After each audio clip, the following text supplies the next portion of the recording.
భారతీయ రైల్వేలు రైళ్లలోని అన్ని సీట్లకు మాత్రమే టికెట్లు విక్రయించే కొత్త నియమాన్ని అయితే ప్రవేశపెట్టింది. సాధారణంగా మనం రిజర్వేషన్ కానీ లేదంటే మామూలు టికెట్లు కానీ ఏదైనా చూస్తే వెయిటింగ్ లిస్టుని టికెట్ల మీద 100, 150 దాకా కూడా వెయిటింగ్ లిస్ట్ టికెట్లు అయితే ఇచ్చేస్తూ ఉంటారు. రిజర్వేషన్లు కానీ ఏసీ కానీ ఏదైనా కూడా వెయిటింగ్ లిస్ట్ టికెట్లు అయితే కనుక ఇస్తూ ఉంటారు.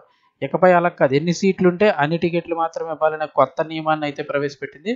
ఇకపై వెయిటింగ్ లిస్ట్‌లో ఉన్న వారికి కూడా సీట్లు ఖాళీగా ఉంటే మాత్రమే టికెట్ ఇస్తారు.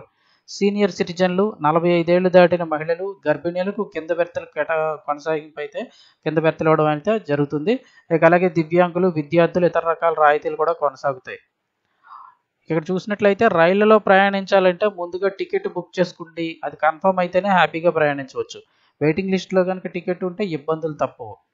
ఇక అలాగే జనరల్‌లో వెళ్ళాలంటే వామ్మో! అది పెద్ద సాహసమనే చెప్పుకోవాలి. ఇక 2 బ్యాగులు, భార్య పిల్లలతో కలిసి జనరల్‌లో ప్రయాణించాలంటే అంతకంటే నరకం మరొకటుండదు. కొన్నిసార్లు రిజర్వేషన్ బోగీలు కూడా నిండిపోతూ ఉంటాయి. రిజర్వేషన్ లేని వాళ్ళు జనరల్ టికెట్‌తో కూడా రిజర్వేషన్ బోగీలు ఎక్కేస్తుంటారు. అలాగే మరికొంతమంది ఏకంగా టికెట్ కొనకుండా కూడా ప్రయాణిస్తుంటారు. అలాంటి వాటన్నిటికి కూడా ఇప్పుడు వారందరికీ రైల్వే శాఖ చెక్ పెట్టాలని భావిస్తోంది.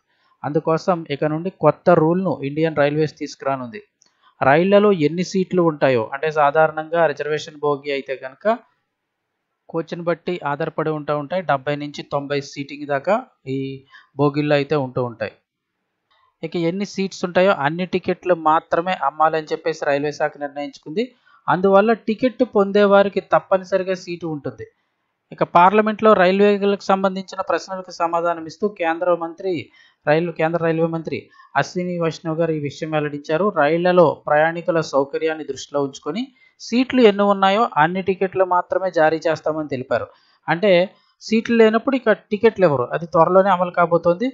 అందువల్ల సీట్లు లేని వారు ఇక రైలు ఎక్కరు. తద్వారా వేరే వారి సీట్‌లో మరొకరు వచ్చి కూర్చునే వీలుండదు. అలా ఎవరైనా కూర్చున్నారంటే వారు టికెట్ లేకుండా రైలు ఎక్కినట్లే అని మనం అర్థం చేసుకోవచ్చు.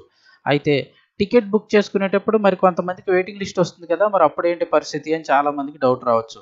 ఇక్కడ కూడా రైల్వే శాఖ ఏం చెప్తుందంటే వారికి టికెట్ ఇచ్చేటప్పుడు రైల్వే శాఖ సీట్లు ఉన్నంత వరకు మాత్రం ఇస్తుంది. ఒకవేళ సీటుకి లేకపోయినట్లయితే ఆ వెయిటింగ్ లిస్ట్ టికెట్ వారికి ఇవ్వడం జరగదని అయితే చెప్తూ ఉన్నారు.